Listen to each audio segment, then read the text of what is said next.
सामाजिक सामूहिक कार्य समाज कार्य के प्राथमिक में द्वितीय क्षेत्र है।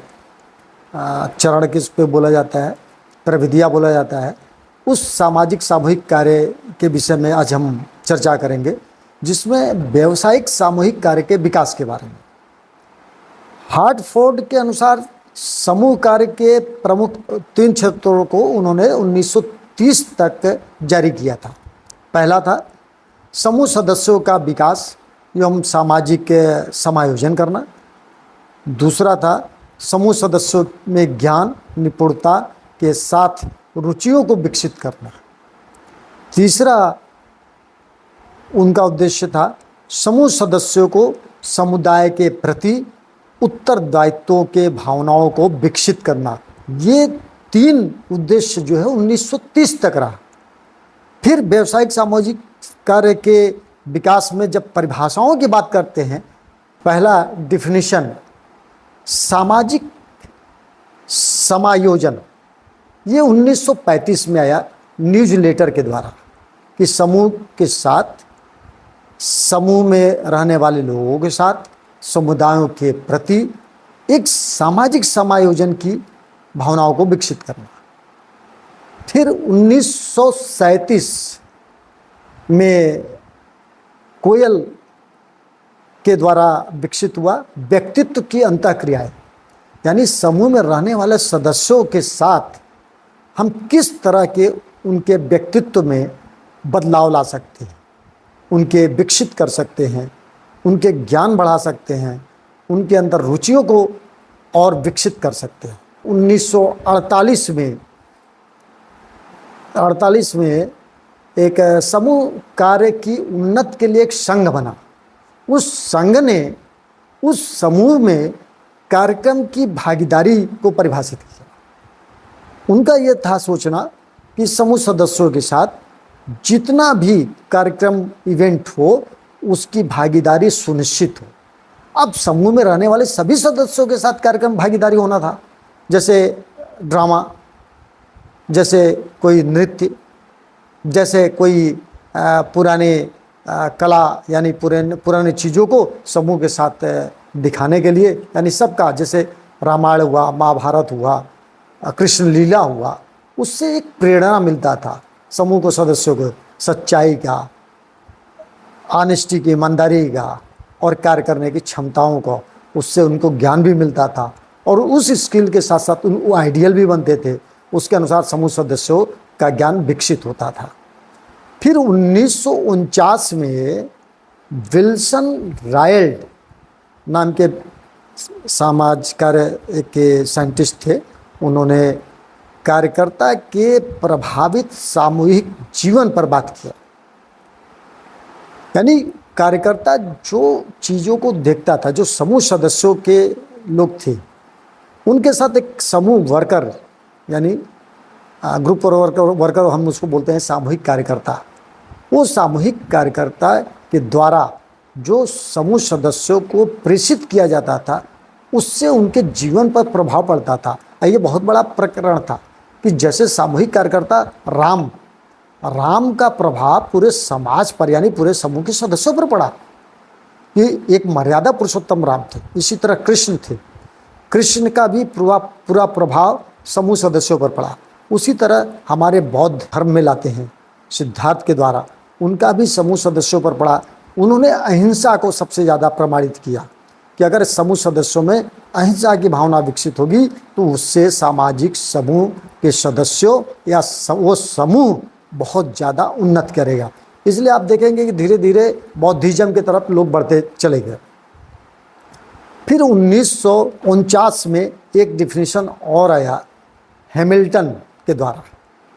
हैमिल्टन ने मनोसामाजिक प्रक्रिया की बात की। मनोसामाजिक प्रक्रिया क्या है?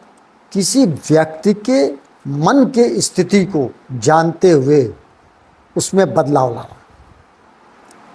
समूह सदस्य में ऐसे ऐसे सदस्य होते थे जिनकी स्थितियों को पढ़कर उनको सोशल वैल्यू में लेकर परिवर्तित कर लाना।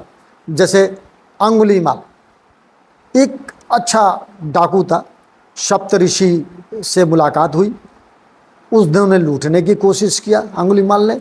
तो सप्तऋषि ने बोला कि भाई ये बताइए आप कि ये जो कार्य कर रहे हैं क्या अपने परिवार इसमें भागीदारी है? तो जो जाकर परिवार से पूछो। परिवार ने पूछा तो उन्होंने कहा नहीं, हम तो किसी चीज़ में भागीदारी है। तो उसके अंदर परिवर्तन हुआ। परिवर्तन हुआ तो एक अच्छा ऋषि बना। वो अंगुलीमाल डाकू एक ऋषि की तरफ परिवर्तित हो गया। ये है मनोसामाजिक प्रक्रिया हैमिल्टन के द्वारा कि मन की स्थितियों को बदलते हुए सामाजिक परिवेश में लाना। उसी तरह 1950 में आपका कैरोल एडम ने समूह सदस्यों के व्यक्तित्व विकास के बारे में बात की। अब व्यक्तित्व विकास क्या था कि समूह सदस्यों के व्यक्तित्व विकास कैसे हो? तो व्यक्तित्व यानी स्किल डेवलपमेंट की बात यहाँ पे उन्होंने किया, कुछ उनको आगे बढ़ाने की बात किया, कुछ उनके अंदर निपुणताओं को कोशिश किया कि निपुण अपने कला में निपुण हो। यानी जो जो उस वक्त स्थिति रही होगी कि अगर कोई एक घरेलू अपना प्रोडक्ट बना रहा है, जैसे उस वक्त मचिया था, डोलची थी और वगैरह वगैरह, उस परिस्थितियां जब रही होंगी तो उसके अनुसार उनके डेवलप यानी उस समूह सदस्यों के व्यक्तित्व को विकास किया कि आप ओवरऑल द समूह सदस्यों के साथ एक दूसरे को हस्तांतरित कीजिए और मिलजुल कर काम कीजिए, प्रेम से रहिए और उनके रुचियों को विकसित करने का काम किया। यही है व्यक्तित्व विकास। जैसे आप कह सकते हैं समुदाय के प्रति उत्तरदायित्वों के भावनाओं को भी विकसित करने का योगदान उस वक्त शुरू हुआ। अब 1954 आता है जब कोयल ग्रेस ने समूह अनुभव की बात की। समूह अनुभव तब होता है जब व्यक्ति उसके साथ जुड़ता है, उन समूह सदस्यों के साथ जुड़ते हुए अपने अनुभव को वो उन समूह सदस्यों के साथ समाहित करता है, उन समूह सदस्यों के साथ अपनी रुचियों को बताता है, अपने अनुभवों को दर्शाता है। जैसे जॉइंट फैमिली थी, तो जॉइंट फैमिली क्या था? शाम के समय पूरे लोग बैठते थे और अपने उनकी निरंतरता पे, जो उनकी प्रक्रियाओं में, जो उनके जीवन में जो कार्य किए रहते थे, वो अपने परिवार के साथ शेयर करते थे और उससे वो एक अच्छे छोटे छोटे कहानियों में वो बताते थे कि हमने ये काम किया तो ये हुआ। उससे समूह अनुभव का बहुत ज़्यादा प्रभाव पड़ा। जैसे छोटा सा और भी है कि आजकल तो एक टेक्नोलॉजी बन गया है कि पानी ढूंढने का ज़मीनों में। पहले क्या था, एक लकड़ी से ही उन समूहों में जाकर वो सदस्यों के बीच में बता देता था कि ये पानी की जगह है, यहाँ खोदो, यहाँ पानी हो जाएगा। लेकिन वो जो व्यवस्था थी अब विलुप्त होती जा रही है। लेकिन अभी भी कुछ आदिवासियों में समूह सदस्यों, वहाँ पर आप देखेंगे समूह के सदस्यों में ये भावनाएं या ये चीज़ निपुणता अभी भी विकसित है। तो ये समूह अनुभव का हुआ। उस वक्त वो फल कंद मूल फल आधा आश्रित थे और उसी के साथ उनका व्यवहार चलता था, वो ये था। अब 1955 में एक बहुत बड़ा बदलाव आया सामाजिक सामूहिक कार्यकर्ताओं के साथ, समूह सदस्यों के साथ। 1955 में एचबी ट्रेकर ने एक परिभाषा दिया जो सामाजिक अभिकरण द्वारा सहायता करना। यानी अब कोई कार्य आप किसी के माध्यम से नहीं कर सकते, वो एजेंसी के माध्यम से हो गया। जो आज के वर्तमान समय में है सरकारी व्यवस्था, गैर सरकारी व्यवस्था और स्वैच्छिक व्यवस्था, जिसको हम बोलते हैं एनजीओ, जियो और बीओ। तो सरकारी संस्था के द्वारा सहायता प्राप्त करवाया जाता है सामूहिक सदस्यों में। गैर सरकारी संगठन भी प्रेरित किया जाता है कि वो भी समूह सदस्यों के साथ जाकर उनको सहायता करें। वो भी एक संस्था है जो ये 1860 सेक्शन 21 के आधारित उस पर रजिस्टर्ड होता है। और एक है स्वैच्छिक संस्था। स्वैच्छिक संस्था भी प्रेरित करते हैं। लेकिन कभी आप देखेंगे कि जैसे फ्लड आया, बाढ़ आया, उस बाढ़ में बहुत लोग बेघर हो जाते हैं, बहुत लोग ऐसे होते हैं जिनको खाने का नहीं होता है। वो माध्यम ट्रेकर ने यूज किया, जो सामाजिक अभिकरण की बात किया। वो सामाजिक अभिकरण है ये कि सरकारी संस्था, सरकारी संस्था और स्वैच्छिक संस्था के माध्यम से उनको भोजन प्राप्त करवाना, यानी भोजन देना, उनके रहने की व्यवस्था करना, उनके चिकित्सा की व्यवस्था करना, ये सामाजिक अभिकरण द्वारा सहायता प्राप्त हुई। अब 1955 में एक और आया जो सैलिक ब्राइट ने थेरेपिक सर्विसेज की बात किया, यानी उपचारात्मक सेवाएं। उपचारात्मक सेवाएं क्या कि जिस वक्त समूह में बहुत ऐसे थे जो बीमार पड़ते थे, जिनका ट्रीटमेंट यानी उपचार नहीं होता था, तो वो सामूहिक कार्यकर्ता के माध्यम से समूह को सदस्यों को उपचार यानी उनकी चिकित्सा में सुविधाएं प्रदान करवाते थे। उसके बाद 1963 में कोनप्का जी ने सामाजिक अंतःक्रिया में समूह सदस्यों की भागीदारी की बात की। सामाजिक अंतःक्रिया यानी समूह के सदस्यों के साथ जो उनकी आंतरिक स्थिति में जो एक बदलाव देख रहे थे लोग, उसमें एक भागीदारी सुनिश्चित करना निश्चित किया कि आप एक दूसरे की मदद कीजिए, एक दूसरे को समझिए और एक दूसरे के समय पर उनकी सहायता या उनकी आवश्यकताओं को देखते हुए उनकी सहायता कीजिए। 1965 में आया विंटर आरडी ने एक परिभाषा किया। उस परिभाषित में उन्होंने एक शब्द दिया, समूह सदस्य की सहायता। तो समूह सदस्य की सहायता तो होती थी, लेकिन कभी कभी आप सदस्यों की सहायता बेमन से करते थे। एक दिल पर लगता था कि अरे अब इनकी हम सहायता करेंगे, नहीं, वो था उन्होंने प्रेरित किया कि सभी समूह में रहने वाले सदस्य एक दूसरे की सहायता करें। जैसे अभी कुछ पहले वर्ष पहले बहुत था कि विवाह होती थी, तो शादी सामाजिक भाई एक संस्था है, एक विवाह, तो समूह सदस्यों में, तो वहाँ पर उस विवाह की आडंबर यानी उस विवाह को सुनिश्चित करने के लिए वहाँ के लोगों से लोग अरेंजमेंट यानी चारपाई, बर्तन और हर व्यवस्था जिसके पास जो रहता था वो सहायता करता था। और उसके साथ साथ वो मैरिज जो विवाह संस्था थे, एक सामाजिक संस्था विवाह है, वो पूरी तरह से होती थी। तो ये बहुत है कि सामाजिक अंतःक्रिया में समूह सदस्यों की भागीदारी थी और उसके साथ साथ समूह सदस्य की सहायता था कि एक समूह के लोग रहने वाले सभी सदस्यों को मिलकर सहायता करते थे। वही व्यवस्था अब भी चल रही है। कोई मृत्यु हो गया तो सभी समूह के सदस्य उसको ले जाकर उसका निवारण करते हैं। अब एक 1983 में आया, बाल गोपाल जी थे, उन्होंने एक परिभाषित किया सुधारक के रूप में समूह सदस्य, यानी एक सामूहिक कार्यकर्ता किसी समूह सदस्य को सुधारक के रूप में प्रेषित कर सकता है। यानी सुधारक कौन था? सामूहिक कार्यकर्ता था, और वो समूह सदस्य को सुधारने, यानी ड्रग्स एडिक्ट होते थे, बहुत जैसे जैसे व्यवस्थाएं बढ़ी वैसे ऐसे लोग एडिक्ट होने लगे, तो वहाँ पर भी एक सुधारात्मक व्यवस्था हुई।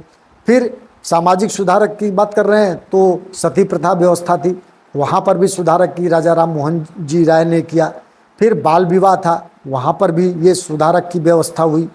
इसी तरह सुधारक के रूप में हमारे बहुत ऐसे वैज्ञानिक हैं, विद्वान थे और समाज सुधारक थे।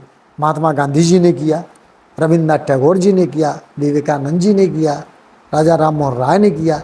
तो ये एक सुधारक के रूप में समूह सदस्यों की मदद किया। अब 1988 में सिकंदर मोर ने एक परिभाषा प्रेषित किया, सामाजिक संपर्क और सामाजिक लक्ष्य।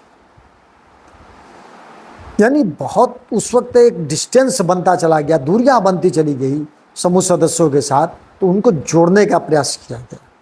और वो जोड़ना क्या कि किसी को लक्ष्य को प्राप्ति करने के लिए, जैसे अकाल पड़ा, भूखमरी हुई, विश्व युद्ध हुआ, तो उस वक्त ये सामाजिक संपर्क और सामाजिक लक्ष्य की बात हुई कि एक दूसरे से संपर्क कीजिए, एक सदस्य समूह दूसरे समूह सदस्यों के साथ संपर्क करे और उनके समस्याओं का समाधान करे और उनके समस्याओं का समाधान करते हुए उनको अपने लक्ष्यों की तरफ प्रेरित करें।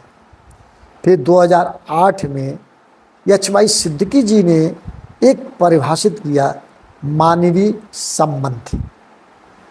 बहुत 2008 में हुआ कि एक सामाजिक समूह सदस्यों में एक मानवीय संबंध का धीरे धीरे ह्रास होता रहा, तो उस पर इन्होंने जोर दिया कि एक दूसरे से रिलेशनशिप बनाए रखिए, एक दूसरे से के पास जाकर उनके दुखों को समझिए, उनके सुखों में अनुभूति प्राप्त कीजिए और उसके साथ साथ उनके समस्याओं का समाधान कीजिए। फिर 2021 में एक लास्ट परिभाषा आया नेटवर्क का विस्तार। तो नेटवर्क का विस्तार ये आया कि कोविड आया और कोविड के बाद लोग एकदम डंप पड़ गए, तो ये आ गया सीधे ऑनलाइन यानी नेटवर्क। जो ऑनलाइन का विस्तार इतना तेज़ी से हुआ कि वहाँ पर ऑनलाइन एग्जामिनेशन, ऑनलाइन शिक्षा, ऑनलाइन व्यवस्थाएं, और उसी नेटवर्क में आया कि समूह सदस्यों को प्रेरित करना, इसके बारे में बताना, इसके जागरूकों को बताना, उनको जागरूक करना और इनके साथ कोई घटना ना हो उस घटना के प्रति जागरूक करना। इसलिए आप देखिए बैंक से लेकर हर जगह अब नेटवर्क सबसे ज़्यादा हो गया, कैशलेस व्यवस्थाएं हो गई हैं। अब पैसे कम लोग लेकर चलते हैं, सीधे गूगल पे, गूगल पेटीएम वगैरह इस्तेमाल करते हैं।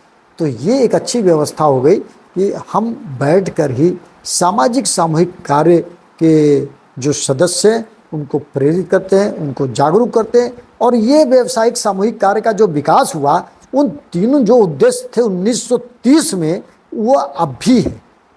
जिसे समूह सदस्यों को समुदाय के प्रति उत्तरदायित्व के भावनाओं को विकसित करना, तो ये भी है कि उनकी जिम्मेदारियों को समझाना, उनके जिम्मेदारियों को समझाते हुए उनके भावनाओं को भी विकसित करना कि नहीं, एक फीलिंग लाना कि नहीं ये आप काम कीजिए और ये आपके लोगों का विकास होगा। फिर ज्ञान की बात होती है, निपुणता की बात होती है, उनके रुचियों की विकसित करती है। तो मोदी जी तो यही कह रहे हैं कि इंटरप्रेन्योरशिप कि आप जहाँ पर हैं वहीं पर कोई ऐसा व्यवसाय कीजिए जिससे 10 लोगों को आप व्यवसाय देंगे और लोकल जो पार्टिसिपेंट हैं, लोकल जो प्रोडक्ट है उसको हाईलाइट कीजिए और उसी स्किल डेवलपमेंट के साथ साथ अपने आगे बढ़िए। बहुत ऐसे जगह है जो रबी और खरीफ की फसल होती हैं, तो उसका यूटिलाइजेशन कैसे होना चाहिए, उसको प्रयोग कैसे करना चाहिए, कैसे नुकसान ना हो और समाज का। तो ये बहुत अच्छा है कि ये अच्छे जो छोटे छोटे लघु उद्योग है उसको बढ़ावा मिलेगा। और वही काम मोदी जी का है कि समूह सदस्यों में ज्ञान, निपुणता के साथ रुचियों को भी विकसित कराने की बात कर रहे हैं। समूह सदस्यों के विकास एवं सामाजिक समायोजन करना, यानी अगर ये काम करेंगे तो निश्चित है कि समूह सदस्यों का विकास होगा, उनकी आर्थिक स्थिति सुदृढ़ होगी, उनकी सामाजिक स्थिति सुदृढ़ होगी और वो आगे बढ़ते रहेंगे निरंतर और हमारे देश के भविष्य को आगे ले जाएंगे। इसी के साथ साथ मैं ये परिभाषा आपको सामाजिक सामूहिक कार्य के विकास के बारे में बताया और उसके परिभाषाओं को बताया, और अगला लेक्चर होगा वो सामाजिक सामूहिक कार्य के उद्देश्यों पर होगा। धन्यवाद।